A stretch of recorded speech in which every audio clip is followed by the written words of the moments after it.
So talk to me a little bit about like some of the challenges that you're undertaking right now in the digital commerce space. Like where are some of the areas that No, individual customer data is like, I think the challenge / opportunity of our time, as data privacy laws finally catch up with the reality of modern technology.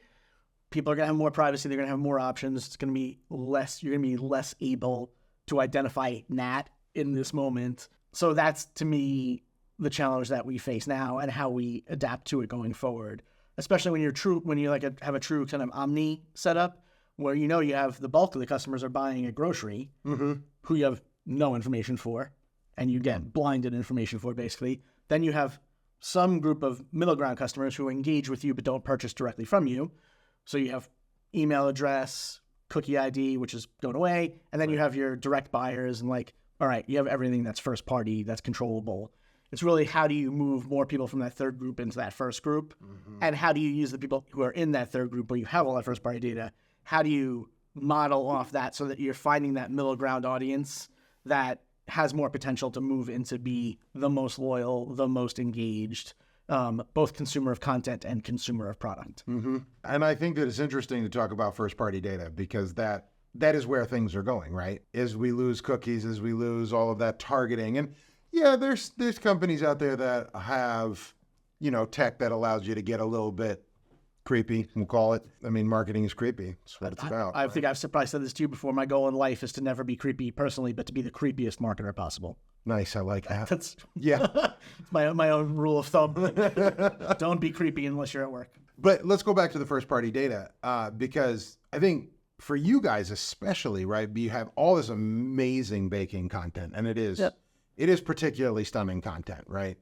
And it provides so much value that people are really kind of willing to give you like everything to get it because it is so good.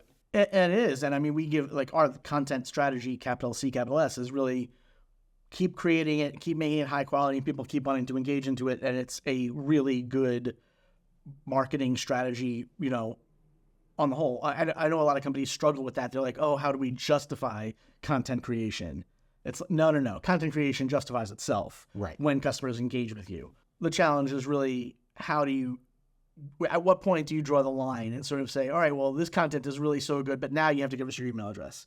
But now you have to, create an account to access some sort of gated content. Because we would never want to gate the whole thing. We're not Masterclass. We're not, Peloton. We are just trying to provide the content quality for most bakers to buy flour and bake stuff.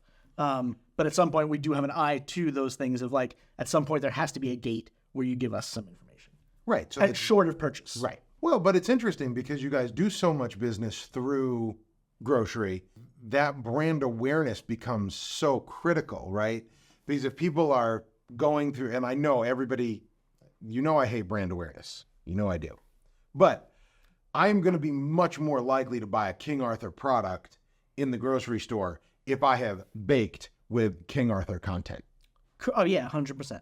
100%. Right? One of the weirdest innovations that it's not weird when you think about it. It makes total sense. The team launched right when I first started at the end of last year was something called Bake Mode on the site. So it was basically just like a switch you flip on your tablet or your phone. That's cool. That keeps it open, keeps the recipe open, and doesn't let your phone or device go to sleep while you are cooking it, so you don't have to keep washing your hands. Customers raved about that. Yeah. That's a really small innovation when you think about the scale of innovation possible, but was something that really hardcore users loved, and everybody who kind of encounters it and figures that out is like, oh, this is great. Every recipe site should have this function. Absolutely. Yeah. We talked about how I'm a little bit, off the cuff, so baking is clearly not for me, right? Cooking? I can bake, but I prefer to cook. Right?